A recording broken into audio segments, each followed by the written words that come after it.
content d'être ici. Alors c'est une salle qui résonne, mais nous on appelle plutôt ça une réverb. Vous connaissez ce mot-là hein? Non. On en a parlé plusieurs fois, on a ça dans les pédales d'effet. Une réverb, vous savez, c'est comme dans la grotte ou dans les tunnels.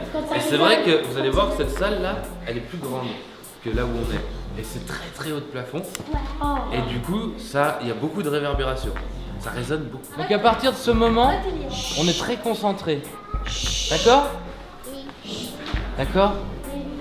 Et il faut être encore plus concentré que dans la salle de cours. C'est-à-dire qu'ici, c'est fini le petit je lève la main, je demande et tout. Vous n'êtes plus des élèves, vous êtes des musiciens. D'accord? D'accord? Donc ça veut dire qu'en tant que musicien, vous allez rentrer dans la salle de spectacle. D'accord?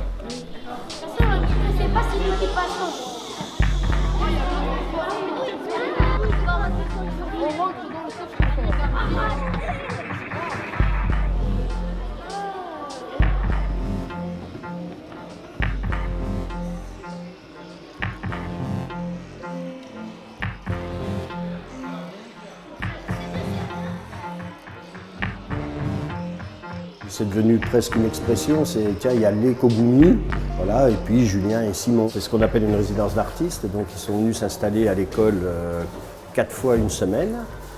Et pendant toute la semaine, installés dans l'école, ils ont pris les groupes, il y a 4 classes de l'école qui participent, des plus petits, donc les CP jusqu'au CM2.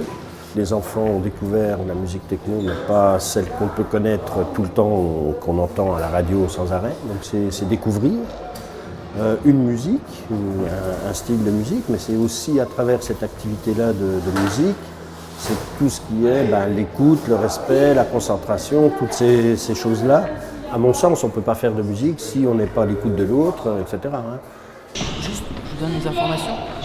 On n'a qu'une seule entrée, on peut rentrer que par ce côté. Donc le but, c'est que les premiers qui rentrent, c'est ceux qui seront tout au bout. D'accord ? C'est comme dans la salle de cours. Okay. On s'était dit qu'on voulait faire des ateliers de musique pour un public qui n'était pas forcément le public qui va dans les écoles de musique. Donc nous, notre but, c'était d'aller vers les publics et de se dire en plus que le médium des musiques électroniques, de toutes les machines, de tous ces outils, était quelque chose d'en fait assez accessible et qu'on pouvait assez rapidement, avec n'importe quel public, arriver à prendre du plaisir à faire de la musique, en fait, tout simplement. L'idée, c'était d'aller dans une école, donc l'école Lamartine, et de faire un orchestre électronique avec des classes entières d'enfants. Une forme où on arrive à faire jouer une vingtaine en moyenne d'élèves ensemble sur des instruments amplifiés ou des machines électroniques, quoi. Le gros défi a été d'arriver à cette forme-là et de sensibiliser les enfants à créer un langage commun, à fabriquer des codes qui sont les codes que nous, en tant que chef d'orchestre, du coup, on utilise pour les diriger et qui sont des codes qui font référence à des manières de jeu, à des événements musicaux. Je pense que dans l'esprit de Kogumi, il y avait une idée, quelque part, de désacraliser la pratique musicale. Donc de se dire qu'on n'est pas obligé de savoir le solfège, on n'est pas obligé de faire des études de musique pour prendre du plaisir à faire de la musique. Vraiment, c'est de prendre du plaisir à faire de la musique, et ça rejoint aussi en fait notre pratique personnelle de musicien, c'est de se dire nous on fait de la musique parce qu'on aime faire ça et qu'on prend du plaisir à développer des sons, et on propose ça en fait aux enfants à ce qu'ils puissent s'éclater à faire de la musique, quoi, tout simplement. Je trouve que d'aller dans les écoles avec cet état d'esprit-là et de proposer ça, c'est aussi proposer aux enfants un autre rapport à l'adulte. Le fait d'arriver et de se dire voilà, on est adulte, on peut se parler autrement, vous êtes responsable de vous-même, on peut fabriquer ensemble, on peut se parler normalement, on est dans un autre rapport d'autorité. Et moi, ça me tient vraiment à cœur. On acquiert un certain nombre de pratiques qui correspondent à une culture, mais surtout, ça nous permet de construire une culture commune.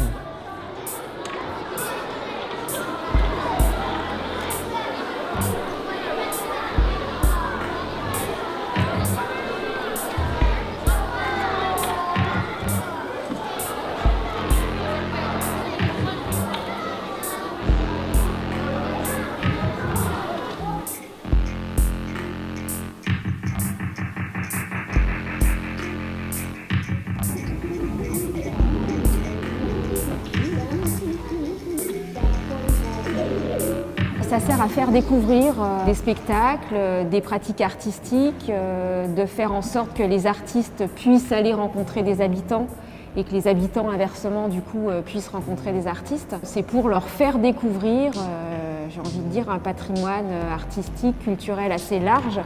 On éprouve beaucoup de plaisir, je trouve, en se frottant justement à la pratique artistique, en allant voir des spectacles. On découvre, on s'exprime et on s'épanouit. Et ça fait vraiment partie de notre conviction, de nos motivations.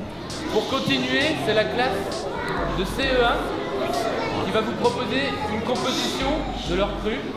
Donc c'est eux qui ont fait la musique et c'est aussi important, c'est eux qui ont inventé leur propre partition pour fabriquer la musique.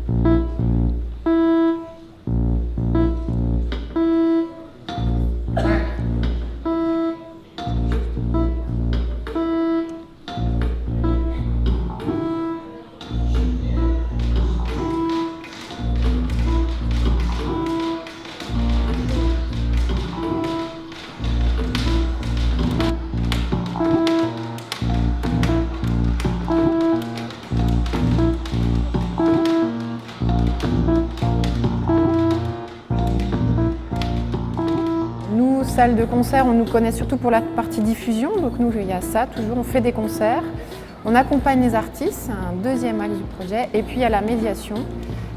Alors la médiation, c'est plein d'enjeux qui se croisent. On a envie que les gens, s'ils viennent pas à nos concerts ou s'ils n'écoutent pas de la musique, c'est par choix et pas juste parce qu'ils savent pas ce qu'on fait.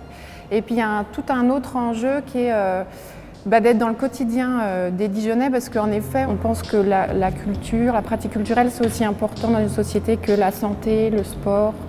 Voilà, c'est nécessaire. Dans les écoles, les musiques électroniques, parce que c'est récent, etc., c'est pas quelque chose qu'on propose facilement. Enfin, on se dit pas, tiens, on va faire 1 heure de musique électronique. Ça nous intéressait de voir comment on amène ça, parce qu'en fait, les enfants, c'est leur quotidien. Enfin, pas que les enfants, nous aussi. À la télé, dans les jeux vidéo, il y a toujours ce côté musique électro, et du coup on voulait qu'ils comprennent un peu quand ils entendent ça, ce qu'il y a derrière, et puis leur dire que ça a autant de valeur qu'un orchestre de musique classique. C'est aussi des vrais musiciens qui font ça, c'est un vrai travail, c'est une vraie création. Moi je suis convaincue que ces moments-là sont presque des moments indélébiles. Je pense que c'est quelque chose qu'on garde dans notre cœur et qui nous donne envie d'aller voir ailleurs sur la planète artistique qui est tellement belle. Voilà.